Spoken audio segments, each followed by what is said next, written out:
Capítulo 9. Momentos cruciais. Elaine.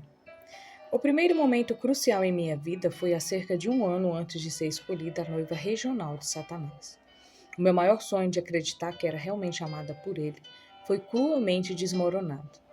Devia ter cometido uma pequena transgressão contra Satã e, de fato, era tão pequena que eu não estava consciente de tê-la cometido. Um dia, estando sozinha em casa, 4 demônios enormes apareceram em uma manifestação física. Os 4 eram idênticos, com altura aproximada de 2,5 metros, eram escuros e cobertos com escamas pretas semelhante a rinchã. Os rostos eram ferozes, as presas enormes e as unhas afiadas como navalha. Agrediram-me sem qualquer aviso, arranharam-me com suas unhas longas retalhando a minha carne e bateram em mim. Atiravam-me uns aos outros igual a uma bola de borracha. Eu berrava, chorava e implorava para que parassem de me machucar. Implorava-os para que me dissessem o porquê de estarem fazendo aquilo. Porém, eles não me responderam uma só palavra. Tão somente rosnavam e soltavam gargalhadas horrendas. Os meus guardiões, Manchan e Rinchan, não faziam um só movimento para me ajudar ou para explicar o que estava acontecendo. E somente depois de 1 hora e meia, os 4 se foram da mesma forma como chegaram. Fui largada no chão exausta e agonizante. As minhas costas estavam retalhadas e eu tinha enormes ferimentos da cabeça aos pés. A mobília fora toda revirada e o meu sangue estava por toda parte. Enquanto eu estava deitada, soluçando e ofegante, tentando recuperar-me, Satanás entrou pela porta fechada e, como sempre, ele estava em seu disfarce predileto de um homem jovem e elegante. Ficou alguns instantes olhando para mim, depois virou a cabeça para trás e soltou uma gargalhada e continuou rindo enquanto eu, deitada, perguntava o porquê dos demônios me atormentarem de forma tão cruel. A única resposta que ouvi era que estava sendo disciplinada. No mais, acrescentou que os demônios haviam feito um bom trabalho e, sem fazer qualquer movimento para me ajudar, desapareceu. Só havia uma resposta para mim. Satã me odiava e era um mentiroso. Essa constatação era uma ferida tão profunda no meu coração que era maior do que qualquer outra no meu corpo. Estando sozinha, fiz o melhor que pude para limpar e arrumar o apartamento e cuidar dos meus ferimentos. Na época era enfermeira e usei de meus conhecimentos para curar-me. Não poderia pedir ajuda a ninguém, nem mesmo contar o ocorrido. De qualquer modo, os outros não se preocupavam bastante comigo para aproximar e questionar o que estava errado. Quando meus ferimentos sararam, não ficou uma cicatriz sequer no meu corpo. Satanás não deixara qualquer evidência que pudesse ser usada contra ele no futuro. Foi assim que eu tive consciência, sem sombra de dúvida, de que ele me odiava e me menosprezava e que não me amava do modo como dissera. Da mesma maneira, constatei que os demônios também haviam me traído. Puniram-me por algo insignificante e também usavam em benefício próprio. Em várias ocasiões, para protegê-los da ira de Satanás, eu encobria certas atitudes tomadas por eles. Foi nessas circunstâncias que decidi, se possível, sair da seita. Faltavam ainda 2 anos para Deus mostrar-me o caminho. Sentia-me completamente desgraçada. Os demônios estavam ao redor e dentro de mim e na época pensavam que eles podiam ler a minha mente. Assim, dificilmente eu pensava sobre o assunto e nunca o mencionava. Não sabia onde buscar ajuda. Supondo que sobrevivesse o suficiente para tentar, me perguntava onde no mundo encontraria poder superior ao de Satanás e seus demônios. Continuamente eu precisava fingir que queria estar na seita, mesmo sabendo que finalmente eles já haviam planejado a minha morte. E se Manchan ou qualquer outro descobrisse o que se passava em minha mente, isso significaria morte certa e agonizante. Passados 2 anos do episódio da disciplina, uma senhora com quem eu trabalhava convidou-me para ir com ela na igreja em que frequentava. Eu recusava constantemente e já tinha problema suficiente para querer ir com a fanática.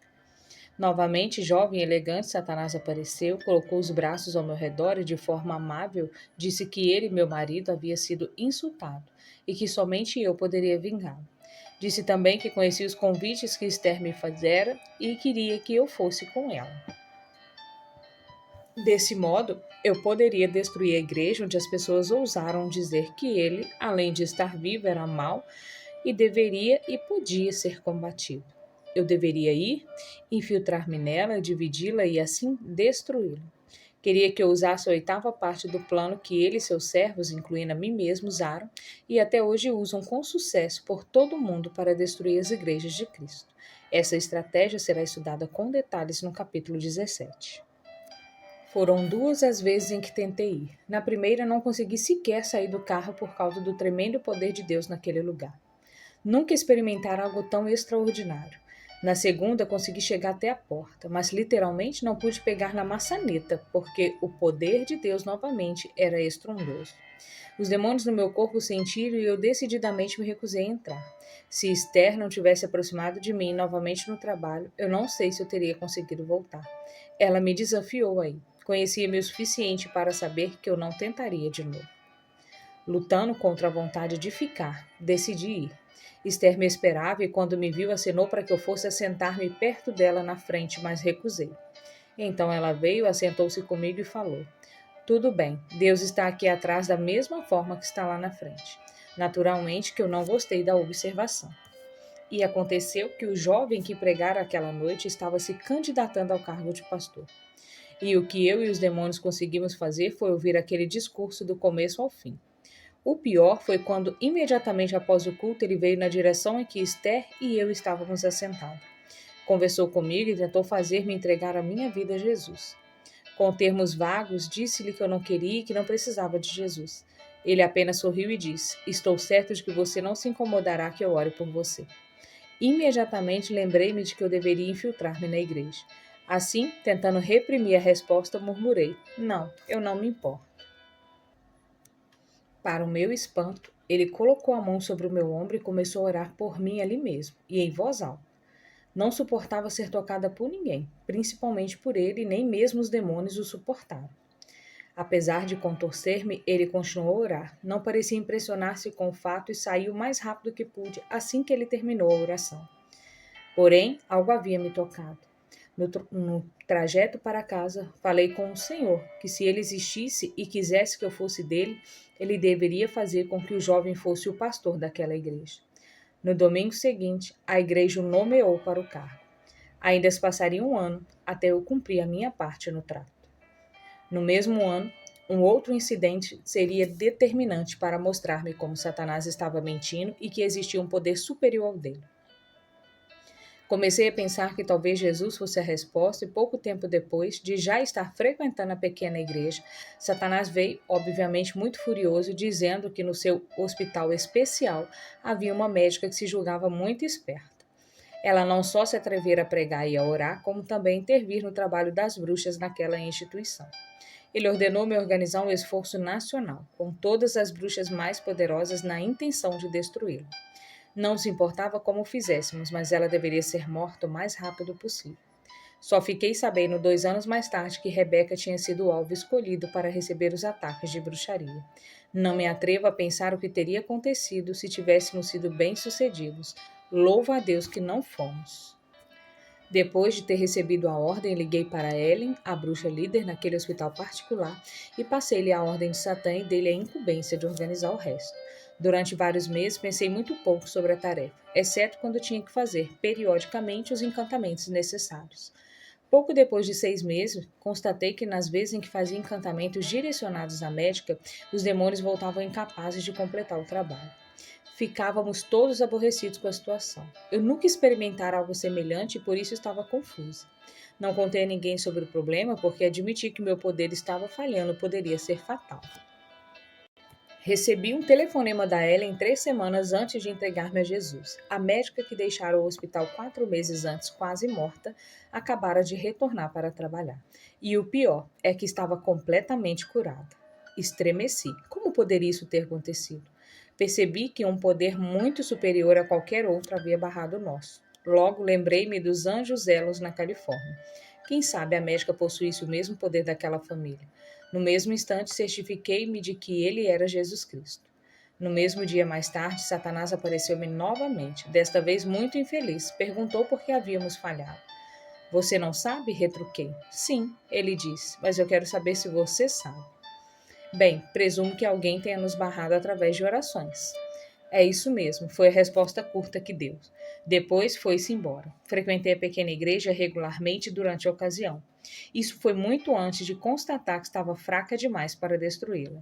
Lá as pessoas estavam prontas para qualquer um de meus truques, mas assim mesmo continuavam a me amar e orar por mim. Apaixonei-me por elas, eram genuínos. Amavam tanto ao Senhor que não se incomodavam como eu fosse, nem de onde viera, como me vestia ou andava. Preocupavam sim com a minha alma, a ponto de continuarem orando e orando. Eles oraram tanto que um dia, domingo à noite no altar, eu finalmente disse: Jesus, eu quero e preciso de ti. Perdoa-me e entra no meu coração e na minha vida. Que batalha foi aquela? Manchan e os outros tentaram fechar minha boca. Na mente diziam que eu estava mentindo, que Deus não existia e que Jesus estava realmente morto. Contudo, eu sabiam que eram mentirosos e não iria ouvir-lhes a voz. Manchan e os outros tinham muito a fazer. A primeira atitude deles foi ir diretamente a Satã e dizer o que eu havia feito. Então, como dizem, a coisa ficou feia. Ao chegar em casa na mesma noite, ele veio falar comigo. Agora, entretanto, tudo era diferente. Antes, normalmente, ele teria se aproximado, posto as mãos sobre os meus ombros ou me abraçado. Mas, ao contrário, ficou a uma certa distância e pude notar que havia muitos demônios poderosos com ele. Mas, mesmo assim, estes se mantiveram à distância. Satã parecia louco. Gritou para mim: Que diabos você pensa que está fazendo? Estou te deixando, respondi. Você não pode fazê-lo. Não posso fazê-lo, eu já fiz. Você é minha noiva, ganhei você. Se não fizer o que digo, vou matá-la. Não pode anular aquele pacto. Prefiro morrer por Deus do que continuar sendo sua noiva. O pacto não vale mais porque está coberto com o sangue de Jesus e você só me oferece mentiras e destruição. Você tomou a decisão errada. Eu vou provar isso a você. Seu, censurado, saia da minha casa.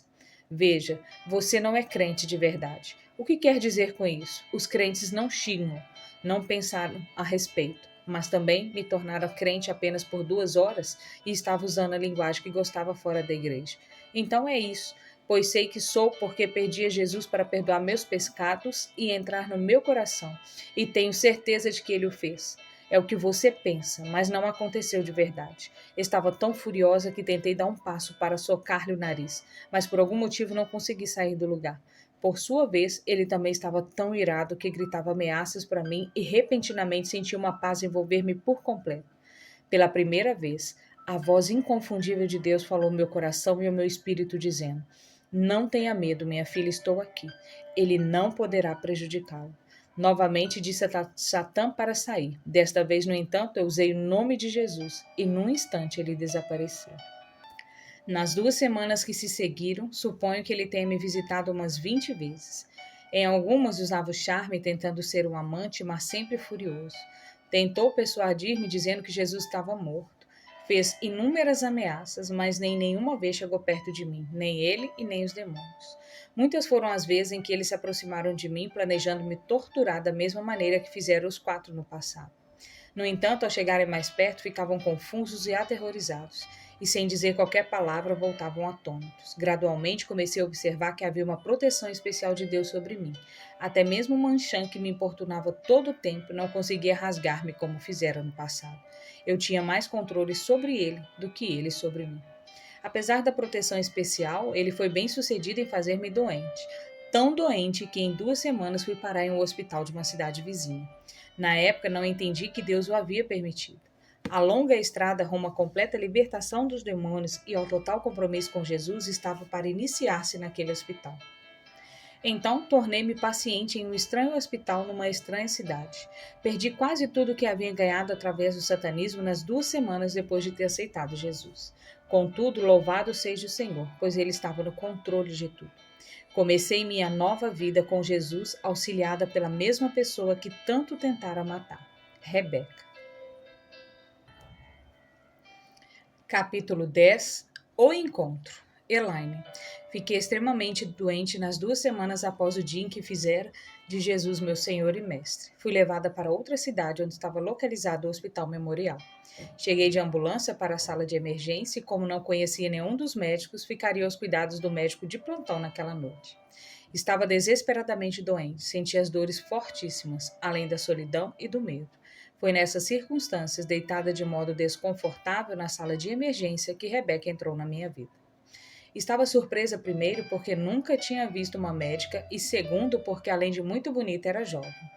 Mas, muito mais do que isso, ela irradiava algo que, mesmo não podendo tocar, eu sabia que era bastante forte. Os demônios no meu corpo sentiram também e não gostaram.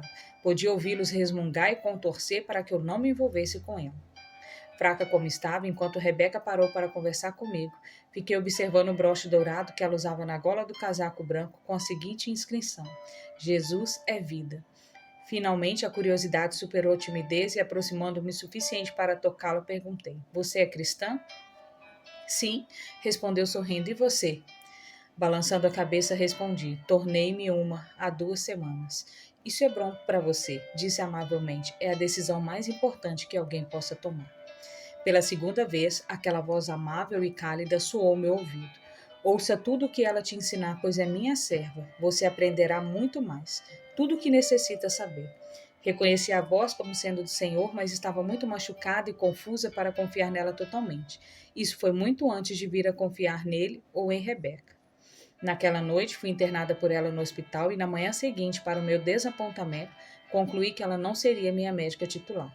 Fui designada aos cuidados de um médico que estava sob a autoridade dela e não gostei nada dele. E do mesmo modo ele não gostou de mim. Não acreditava que eu estivesse doente e sentindo dores. Passei muitas noites em lágrimas e sofrimento devido ao descaso dele para comigo. No segundo dia, após minha internação, Rebeca veio falar-me. Trouxera consigo uma Bíblia para mim. Fiquei surpresa. Os médicos não andam por aí distribuindo Bíblia a seus pacientes. Pelo menos não no meu conceito. Ela não apenas deu-me a Bíblia, como também a tarefa de lê-la. Depois orou por mim. O primeiro livro indicado para eu ler era o de Tiago, e à medida que eu lia, ficava cada vez mais furiosa. Era como se a minha consciência estivesse sendo alfinetada a cada leitura. Os demônios também não gostavam. Estávamos de péssimo humor quando ela chegou no dia seguinte, de fato tão furiosos que atirei a Bíblia nela. Tão somente ela se esquivou e sorrindo apanhou-a dizendo: Qual é o problema? Por acaso a palavra de Deus tocou em alguma ferida? Bem, eis aqui a sua próxima tarefa. Estávamos furiosos, eu e os demônios, porque a nossa raiva não parecia afetar-lhe em absoluto. Aquela foi uma das muitas sessões com Rebeca folheando as Escrituras. De maneira lenta, comecei a crescer espiritualmente. Os demônios estavam aborrecidos com a situação e com frequência usavam a minha boca para mandá-la ir embora. A cada dia estava certa de que não haveria mais. Contudo, ela continuou vindo e vindo. Rebeca. Quando vi Elaine pela primeira vez, não fazia ideia de quem era e nem mesmo do envolvimento dela com o satanismo. Comprei uma Bíblia para ela porque o Senhor me ordenara. Não compreendi na ocasião que conversava mais com os demônios do que com ela própria. Ela era detestável, ou melhor, eles é que eram, me deixava furiosa. E foi por esta razão que eu indicara-lhe o livro de Tiago, porque ele diz muito sobre refrear a língua. A primeira internação de Elaine foi cerca de 6 semanas. Realizamos todos os testes possíveis e mesmo assim não conseguimos descobrir o que estava de errado. Eu ainda não havia aprendido nada sobre doenças demoníacas e, apesar de todas as orações, não obtive resposta. Os outros médicos concluíram que ela não estava doente, mas mesmo assim eu não fiquei em paz com o diagnóstico. Apesar de tudo, ela finalmente recebeu alta. 2 dias depois estava de volta. Sendo meu plantão, fiquei responsável por ela até o meu residente voltasse na segunda. Elaine reclamava das mesmas dores e a situação era complicada. Tinha certeza de que ela falava a verdade, mas não conseguia identificar a doença. Suas perguntas soavam como um desafio. Doutora Brown, por que eu ainda estou doente? Os anciões ungiram-me com óleo e oraram pedindo a Deus a cura. Por que ele não responde? Será que eu estou fazendo algo errado? Era realmente um desafio. Não conseguia identificar o que estava errado no corpo dela e nem recebia respostas de Deus, apesar de todas as orações. Disse-lhe que não sabia o porquê do Senhor escolher não curá-la, mas que estava certa de que ele tinha algum propósito na situação. Fiz o pedido de internação, decidida a passar o caso para o meu residente e a um outro especialista. Assim eu não teria que me preocupar mais em cuidar dela. Contudo, ela e o Senhor tinham planos diferentes. Elaine. Até esta segunda admissão no plantão de Rebeca, eu estivera relativamente segura no hospital. Satanás e seus demônios não são onipresentes como Deus e as notícias no reino das trevas não circulam tão rápido. Na primeira admissão, ninguém soubera da minha conversão. Agora, no entanto, as coisas estavam diferentes. Muitos médicos e enfermeiras eram satanistas e a informação já se havia espalhado. Estava destinada à morte por ser uma traidora de Satã. Passava o tempo todo lutando pela própria vida, e sendo mais forte do que eles, eu vencia facilmente. Não sabia, entretanto, que os demônios queriam que eu usasse os meus poderes, pois sabia que agindo assim eu não cresceria espiritualmente. Naturalmente que não contei nada para Rebeca. Não confiava nela totalmente. Porém, ela era tão diferente de qualquer outro médico que eu determinei que ela seria a minha médica. No dia seguinte, quando o especialista veio me ver, imediatamente eu reconheci. Ele era um poderoso satanista das redondezas. Eu nunca gostara dele. Deliberadamente comecei a lutar contra ele e os meus demônios passaram a atacá-lo. De fato, ele ficou tão ferido fisicamente que não conseguiu trabalhar durante 3 dias. Foi necessário apenas uma semana para fazê-lo me odiar e temer a ponto de não querer mais me ver. Era precisamente o que eu queria. Já o residente era uma outra questão. Não era santanista e nem cristão. No primeiro contato não gostara de mim. Contudo, pelas regras do programa de treinamento, eu tinha sido destinado aos cuidados dele. Tornei a vida dele um inferno da mesma forma que ele a minha. Projetava-me espiritualmente para o apartamento dele e, com uma caneta de tinta preta marcante, escrevia mensagens obscenas na parede. Depois assinava embaixo. Atirava pratos nele quando estava em casa e por várias vezes sacudia a geladeira, fazendo estragar toda a comida. Cada vez que ele tentava chamar alguém para ver as mensagens, um dos demônios me avisava e eu enviava para limpá-las antes que o convidado pudesse vê-las. Rapidamente ele aprendeu que não poderia dizer a ninguém o que acontecia porque poderiam falar que ele estava ficando louco. Ficou tão temeroso a meu respeito que em 2 semanas desistiu do meu caso. Ficara então com Rebeca. Ela irradiava um amor que, mesmo eu não entendendo, me atraía. A minha afeição por ela aumentava e, no fundo, eu sabia que ela era a única a ter as respostas para a minha libertação. Rebeca. O meu descaso concernente a Elaine durou muito pouco tempo. E em menos de 2 semanas após sua admissão, o residente veio dizer-me que não se importava com as consequências, mas que não iria mais cuidar dela. Também o especialista, no fim da primeira semana, disse que não se importava com o que eu fizesse com ela, porque ela estava lavando as mãos sobre o caso e acrescentou que não haveria mais. Fiquei paralisada, não sabia o que fazer com ela. Vendo Elaine diariamente, cheguei à conclusão de que estávamos esbarrando em algum ponto no seu crescimento espiritual. Era como se algo estivesse bloqueando. Na maior parte do tempo, ela era insuportável. Eu não sabia ainda que ela possuía demônios. Vez após vez, a minha vontade era de dar-lhe alta e dizer que não podia fazer mais nada por ela. Quando chegava até esse ponto em que Deus permitia a Satanás sentar-me, a ponto de ficar totalmente desanimada e enterrar o rosto no chão, a única atitude era pedir perdão ao Senhor. Ele sempre me dizia: veja a paciência que tive com você. Não pude usar da mesma para com a minha filha Elaine? Naturalmente que eu sempre cedia e novamente pedia a ele que colocasse seu amor no meu coração por ela e voltava a vê-la no dia seguinte. Finalmente, depois de 3 semanas, fiquei um fim de semana inteiro em oração e jejum, pedindo a Deus uma resposta para o caso de Elaine, e no final do domingo ele falou-me claramente: você ainda não conversou com Elaine sobre o profundo envolvimento dela no ocultismo. Tudo então se esclareceu. Havia reconhecido as manifestações, mas Satanás bloqueara minha mente. Na segunda-feira pela manhã, fui conversar com ela sobre a área ainda não discutida. O que é sobre o seu total envolvimento no ocultismo. Pasmada, ela ficou imóvel me olhando durante todo 1 minuto. Como você sabe sobre isso? Passei todo o fim de semana orando e jejuando, pedindo a Deus que me desse a resposta. E ele me falou. Disse-lhe que deveria confessar todo e qualquer envolvimento no ocultismo para o Senhor e pedir-lhe perdão. Deveria pedir também que ele apagasse tudo e fechasse as portas com o precioso sangue de Jesus. Porém, ela se recusava a fazê-lo. Em total desespero disse: Elaine, não posso mais lidar com você. Contudo, sei que o Senhor pode. Assim, orarei entregando-a nas mãos dele e pedirei que ele se entenda com você. Depois de fazê-lo, saí. Elaine, eu nunca ficara tão deslocada em toda a minha vida como quando Rebeca aproximou-se perguntando pelo meu total envolvimento no ocultismo. Sabia que só havia 2 modos pelos quais ela obtivera a informação. Um era Satã e outro Deus. Era um momento decisivo na minha vida. Quando ela orou pedindo a Deus para lidar comigo, ele certamente o fez. Na verdade, ela passou a fazer aquela oração diariamente. E como a odiei por fazer aquilo.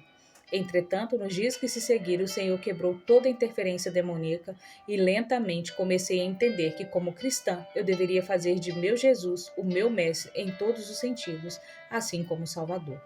A minha confiança e amor para com Rebeca aumentava mais e mais a cada dia. Passei a observar o compromisso total dela com o Senhor e tentava imitá-lo. Ensinou-me que o pacto que eu fizera com o sangue havia sido totalmente cancelado pelo sangue de Jesus, que a batalha não seria fácil nem para mim e nem para ela. Através da graça de Deus, crescia um pouco a cada dia. Com o crescimento espiritual, os problemas físicos começaram a ser solucionados. Chegou então o último dia em que Rebeca disse-me ter recebido do Senhor a orientação de que já chegara o tempo em que eu deveria aprender a lutar contra Satanás fora do hospital. Assim, pela última vez, recebi alta.